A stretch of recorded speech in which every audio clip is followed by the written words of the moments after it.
Donc, bonjour à toutes et tous. Donc, je suis Olivier Noland et je suis le président et le directeur général de SAP en France. Alors pour démarrer, dans la salle, vous ne savez peut-être pas ce qu'est SAP. Alors SAP, qu'est-ce que c'est? Aujourd'hui, c'est une entreprise qui est née en Allemagne il y a plus de 50 ans. Donc une petite start-up à l'époque qui est devenue grande avec plus de 100 000 personnes aujourd'hui. Et aujourd'hui, SAP, c'est le leader européen de la technologie. Donc concrètement, nous offrons aux entreprises de toute taille et de toute industrie des logiciels pour être plus efficaces, plus agiles et pour accompagner ce dont on parle beaucoup aujourd'hui, à savoir leur transition numérique.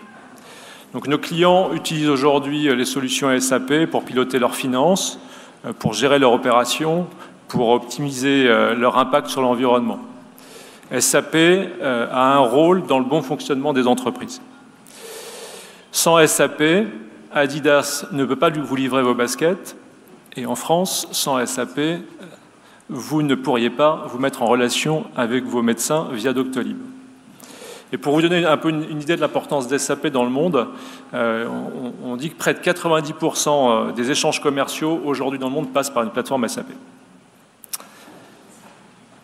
Donc je suis arrivé chez SAP de mon côté il y a un peu plus d'un an et je connais bien le secteur de la tech.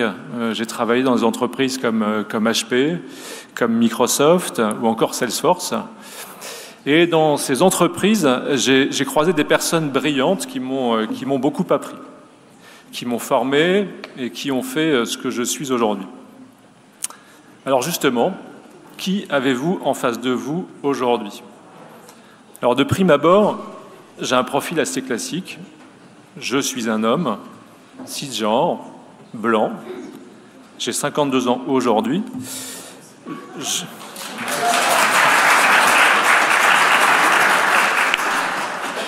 Je suis né en France, je suis valide. Donc bref, a priori, je n'ai pas trop de risque d'être discriminé. A priori, pas trop de risque d'être mis à l'écart, de ne pas faire partie du boys club si commun en entreprise. Non, un profil classique, un salarié lambda, comme on pourrait dire. Mais je vous demande aujourd'hui, est-ce qu'on peut s'arrêter à ce que l'on voit? Qu'est-ce que l'on fait de ce que l'on ne voit pas, ce que l'on ne sait pas, de l'intime, du personnel? Comment pouvez-vous être certaine et certain que j'ai toujours été bien accueilli dans mes expériences professionnelles? Que je me suis toujours senti à ma place? Et surtout, quelle partie de moi j'ai décidé de montrer à mes collègues, à mes supérieurs, et ce que j'ai décidé de taire? Eh bien non, je n'ai pas toujours été moi-même en entreprise. Il y a eu longtemps un autre Olivier. Je n'ai pas toujours montré l'intégralité de ce que je suis, et j'ai parfois tellement compartimenté ma vie personnelle et professionnelle que parfois je m'en mêlais les pinceaux. Est-ce que j'ai menti? Est-ce que je me suis caché? Peut-être. Ce que je sais en tout cas, c'est que je me suis surtout protégé. Je me suis protégé des jugements, protégé des questions intimes, protégé de l'ignorance et des discriminations. Donc j'aurais pu vous dire que je suis porteur d'un handicap invisible, que je fais partie d'une religion minoritaire. Non, c'est mon orientation sexuelle que j'ai cachée. Et je l'ai cachée pendant plus de 20 ans. J'ai construit le début de ma carrière en me forgeant une carapace pour entrer dans le moule et être conforme à ce que la société et l'entreprise attendaient de moi. Ou en tout cas, à l'idée que je m'en faisais. J'en ai souffert personnellement, bien sûr, mais aussi professionnellement. Parce que c'est très difficile d'être la meilleure version de soi-même quand on n'est pas tout à fait soi-même. L'authenticité, pour moi, a été une quête. Et en tant que patron aujourd'hui, c'est précisément ce que je recherche chez mes collaborateurs, chez mes clients, chez mes partenaires. Parce que je sais intimement qu'on est plus efficace, plus productif et en même temps plus heureux lorsqu'on parvient à assumer cette authenticité. C'est vrai, Comment peut-on se concentrer sur son travail quand on se demande en permanence ce que les autres pensent de nous? Si je dois cacher une information, si je dois mentir sur la cause d'une absence, si je ne peux pas parler de ma famille, de mes week-ends, si je ne suis pas moi-même. Pour être soi-même, il faut être prêt, mais il faut aussi pouvoir évoluer dans un environnement sécurisant. Chez SAP aujourd'hui, moi j'ai deux combats prioritaires. Le premier, c'est l'inclusion. C'est que pour tous ceux qui se sentent différents puissent être pleinement eux-mêmes au quotidien dans leur job. Parce que cela me tient à cœur par rapport à mes valeurs personnelles, et également à celles de mon entreprise aujourd'hui, et aussi parce que cela fait pleinement partie du bien-être au travail. Être soi-même en entreprise permet un engagement plus fort et donc un investissement plus solide et plus durable. Mon second combat, intimement lié au premier, c'est celui de la diversité.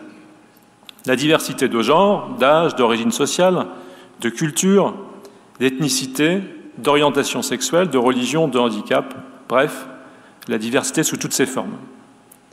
Parce que j'ai la conviction que lorsqu'une entreprise est diverse, elle se nourrit de cette différence. Elle est plus à même de comprendre ses clients et leur proposer les meilleurs produits et services. Elle est donc plus performante. Justement, j'ai une anecdote à vous raconter. Chez SAP, nous avons des collaborateurs qui sont en situation d'autisme et qui se trouvent en contact avec nos clients. L'un d'entre eux avait une présentation à faire récemment dans le cadre d'une relation avec un grand client. Et avant de démarrer sa présentation, il a ouvertement expliqué sa situation et a demandé à ne pas être interrompu et qu'il prendrait les questions à l'issue de sa présentation. C'est nécessaire pour lui et c'est ce qui lui permet de faire cette présentation dans les meilleures conditions. Avant même de commencer cette présentation, son client l'a interrompu et lui a dit « Si vous êtes autiste, vous ne pouvez pas être ambassadeur de votre entreprise et se retrouver face à nous. » Dès que j'ai eu connaissance de cette histoire, nous avons échangé en interne pour aligner notre meilleure réponse. Parce que nos valeurs priment sur les enjeux commerciaux. Et j'ai donc choisi de contacter la direction de ce client pour signaler la dérive et rappeler notre cas de travail commun. Mais plutôt que de demander une sanction, nous avons proposé de mettre notre DRH en contact pour organiser une session de sensibilisation à la diversité et l'inclusion au sein de l'entreprise. Le client a accepté et cela a renforcé notre relation. Et évidemment, je vous assure, nous avons également maintenu la composition de l'équipe face à ce client. Étendre la politique d'inclusion au-delà des portes de SAP, au-delà des portes de l'entreprise, c'est pour moi une conviction très forte. Parce que nous sommes une entreprise étendue, nos collaborateurs travaillent chaque jour avec nos partenaires et nos clients partout en France. Nos prises de position en faveur de l'égalité ont donc un impact au-delà de nos murs. Et pour moi, c'est aussi ça le rôle de l'entreprise. Et c'est pour ça que je suis là aujourd'hui, aux côtés de Jamais sans elle.